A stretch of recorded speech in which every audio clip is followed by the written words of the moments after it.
À Saint-André, une ancienne demeure fait depuis longtemps parler d'elle, la maison Valiamé. Derrière son architecture élégante et son passé chargé d'histoire, une étrange réputation s'est installée au fil des générations.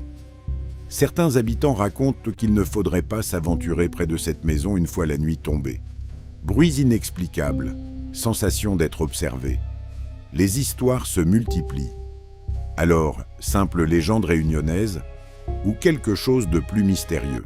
Direction Saint-Pierre, vers le domaine de Maison Rouge. Ce domaine historique est l'un des témoins du passé de la Réunion. Mais autour de ces anciennes bâtisses, certaines histoires mésément sont y nourries une réputation beaucoup plus mystérieuse. Lorsque la nuit enveloppe les lieux, l'atmosphère change complètement.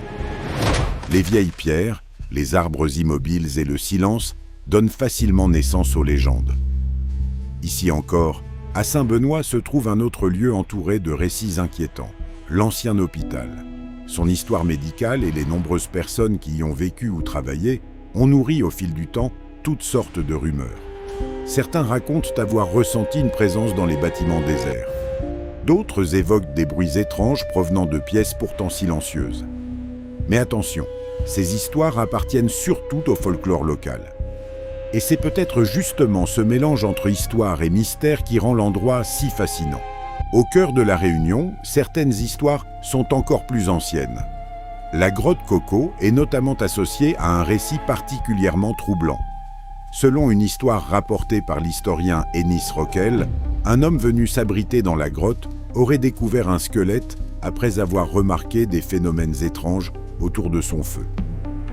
La découverte aurait finalement révélé la présence d'un ancien mort, probablement lié à l'histoire de l'esclavage. Et pour terminer, direction Saint-Paul, au célèbre cimetière marin.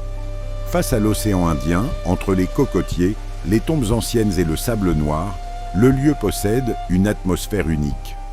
On y trouve notamment la tombe du célèbre pirate Labuse.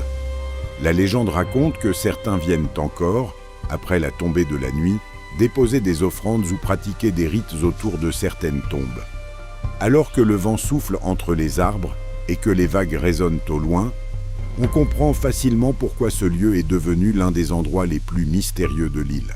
À La Réunion, les histoires de fantômes se mélangent souvent à l'histoire, aux croyances et aux légendes transmises de génération en génération.